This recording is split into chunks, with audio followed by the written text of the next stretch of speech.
तो hello guys के सब लोग। तो कल मैंने बोला था हुगा लाला की स्टोरी के वीडियो के अंदर कि कल हम लोग हीरो ब्रांड की स्टोरी ले आएंगे।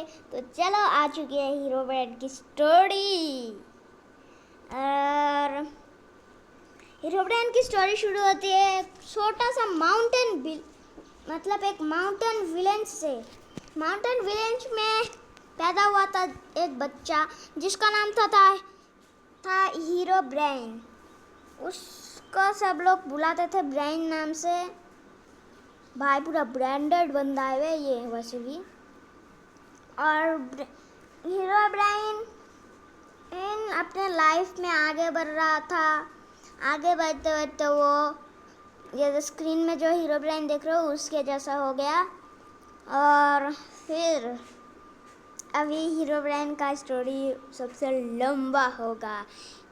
और आज का ये वीडियो है 14 मिनट का। तो चलो शुरू करते हैं। तो स्टोरी के शुरू में मतलब अभी हीरो ब्रेन बहुत हीरो एंटिटी से दोस्ती कर लेता है। और वो हीरो एंटिटीज और हीरो ब्रेन जो कि एक हीरो वाला एंटिटी था,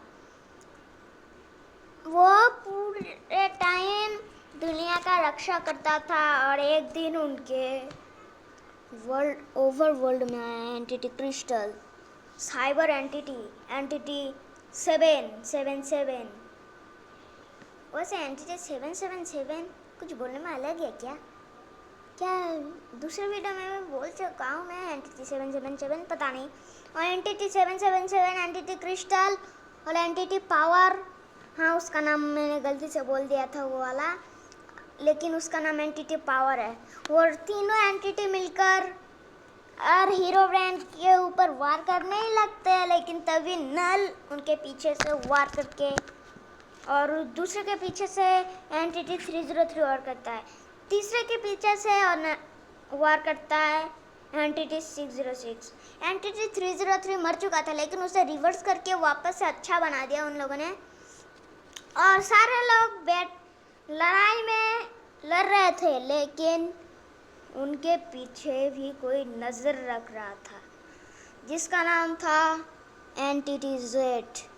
एंटिटी जेड एक हीरो एंटिटी था और वो एंटिटी इतना पावरफुल था, एक चुटकी में तीनों एंटिटी को मार देता है जो कि ओवरवर्ल्ड को ख़त्म करने आया था।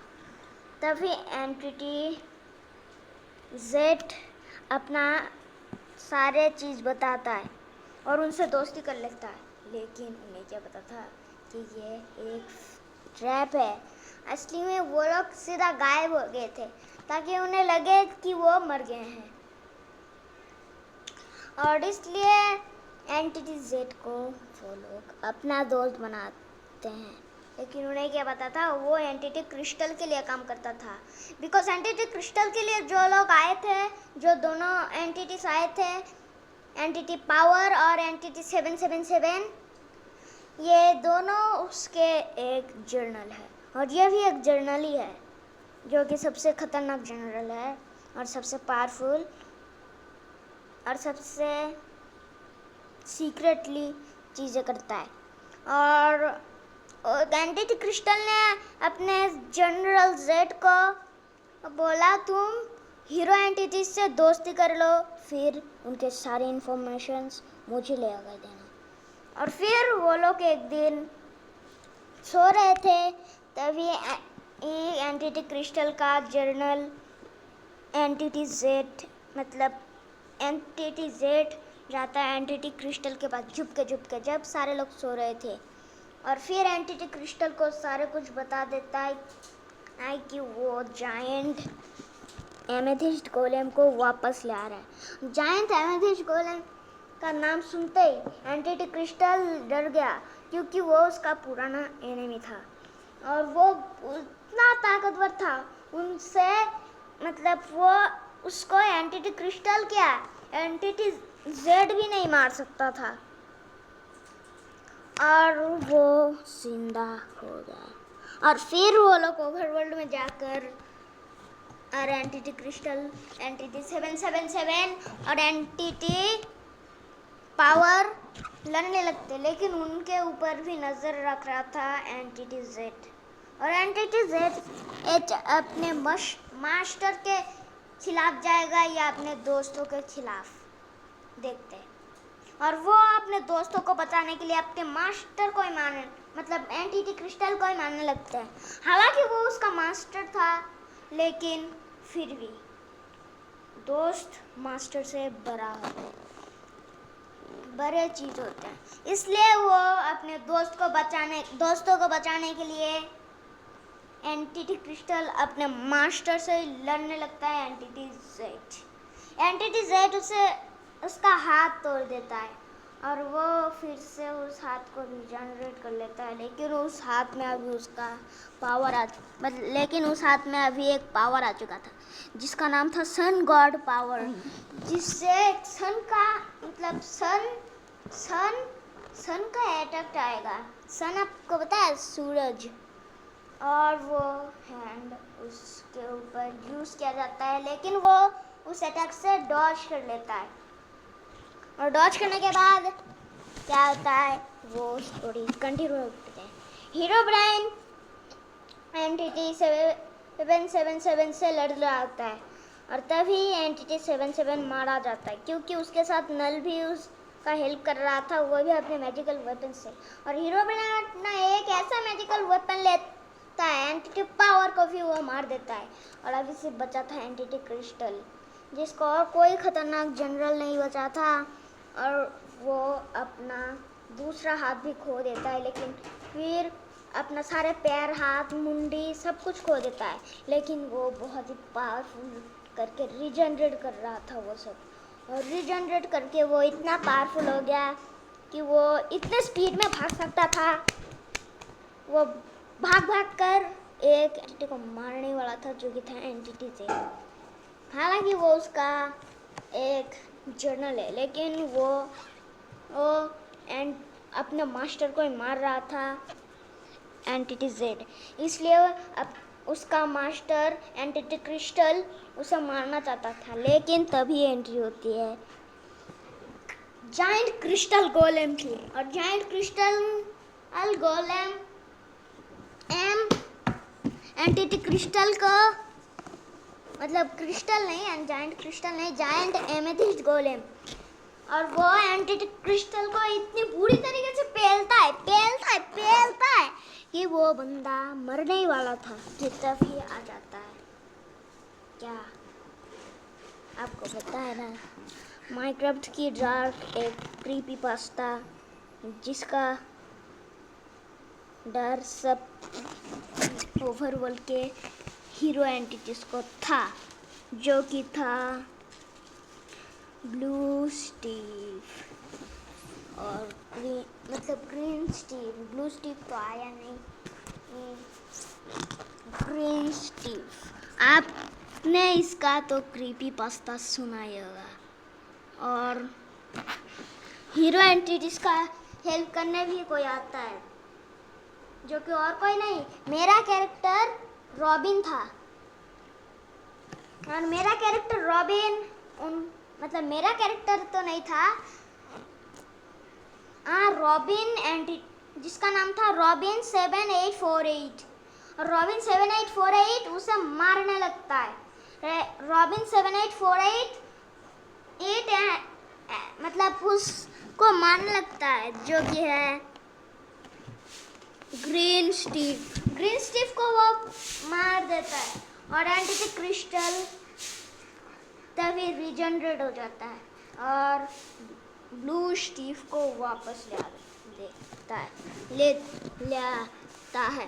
ब्लू स्टीव ग्रीन स्टीव से 10,000 गुना पावरफुल था, और वो दो बंदे को मारने वाला था, जो कि नल और हीरोब्राइन था। लेकिन तभी आता है crystal golem, giant crystal golem, और भी बहुत सारे जायंट गोलेम्स, और वो एंटिटी क्रिस्टल को पेलने वाले होते हैं कि तभी हीरोब्राइन बोलता है रुको, ये हमारी कुछ मदद करने आ सकता है, क्योंकि एंटिटी क्रिस्टल से भी ज़्यादा पावरफुल एक एंटिटी हमारे इस ओवर वर्ल्ड में धंसा रहा है, जो कि एक बहुत ही बड़ा मुसीबत है। यह सारे सुनकर सारे गोलेम्स उसे छोड़ देते हैं। एंटिटी क्रिस्टल तब वो कौन है, आज से मैं तुम्हारा हीरो ग्रुप ज्वाइन करूँगा। और वो बोलता है ठीक है, वो है एंटिटी ड्रैगन ऑफ, मतलब एंटिटी ड्रैगन उनके सामने तभी आ जाता है और एंटिटी ड्रैगन से फाइट होता है। असली फाइट शुरू होता है। एंटिटी ड्रैगन सब अपना एक क्लोन बनाकर हीरोब्रेन को मार रहा होता है और अब खुद एंटिटी क्रिस्टल को मार रहा होता है। हालांकि वो उसका भाई था, नहीं था, कुछ भी नहीं था, इसलिए मारने लगता है और मारते दोनों को घायल कर देता है। लेकिन तभी एक विज़ार्ड आ जाता है जिसका नाम था ट्रेवर विज़ार्ड भी एक हीरो एंटिटी था। ट्रेवर विज़ार्ड दोनों को रिवाइव कर देता है, खुद को थोड़ा हील कर लेता है क्योंकि वो भी डैमेज्ड था। और तभी एंटिटी क्रिस्टल मतलब एंटिटी ड्रैगन का क्लोन को मार देते हैं वो लोग और फिर एंटिटी ड्रैगन की तरफ बढ़ते हैं। तभी एंटिटी ड्रैगन एक पूरी तरीके से ड्रैगन में बदल चुका था। तब वो फायर से वार कर रहा था और एक सेकेंड मतलब जब भी फायर वार होता था तभी वो एक मैजिकल अटैक करता था नॉर्मल ड्रैगन मतलब एंटिटी ड्रैगन बन के। और ऐसा करते करते वो हीरोब्रेन को पूरा मारने ही वाला था कि तभी एंट्री होती है। क्या पता है ना, हीरोब्रेन मतलब एलेक्स ब्रेन तो पता ही है हीरोब्रेन की कितनी मदद करता है। एलेक्स ब्रेन उसे पेल देने वाला था कि तभी बोलता है रुको, इससे भी खतरनाक भी है जो कि है एंटिटी गॉडजिला। और एंटिटी गॉडजिला उसके सामने तभी हाजिर हो जाता है और वो क्रेबरिंग विज़ार्ड से अपने आप को रिवर्स कर लेता है और सारे एंटिटीज़ मिलकर हीरो एंटिटीज़ मिलकर और एलेक्स ब्रेन मिलकर हीरो ब्रेन मिलकर नल मिलकर नंबर एंटिटीज़ मिलकर और एंटिटी गॉडजिला को पेलने लगता है। लेकिन वो इतना पावरफुल था वो मरता ही नहीं है, वो अपने आप को रीजनरेट पावरफुल कर लेता है और वो एक ब्लास्ट करता है जिसका नाम था मैग्मा इंटरवर्ल्ड ब्लास्ट, जिससे एक गैलेक्सी भी ब्लास्ट हो सकता था। लेकिन वो लेवल 1 का ब्लास्ट हुआ था क्योंकि वो लेवल 1 का ही किया था ताकि वो किसी एक एंटिटी को मार सके। लेकिन कोई भी एंटिटी नहीं मरा क्योंकि आ चुका था entity shielder finally guys entity shielder ने मार दिया एंटिटी गॉडजिला को। और ये स्टोरी यहीं पर एंड होता है। अगर आपको ये वीडियो अच्छी लगे तो लाइक कर दीजिएगा, शेयर कर दीजिएगा, सब्सक्राइब कर दीजिएगा और एक कमेंट कर दीजिएगा और बेल आइकन को भी दबा दीजिएगा। अगर आपको स्टोरी सुनना पसंद है तो क्या करना है, लाइक करना है मतलब ऐसे करके घूसा मार के मुंह लाल कर दो उसका, मतलब लाइक का बटन का और सब्सक्राइब बटन के मुंह लाल कर दो और सब्सक्राइब कर दो। Bye bye.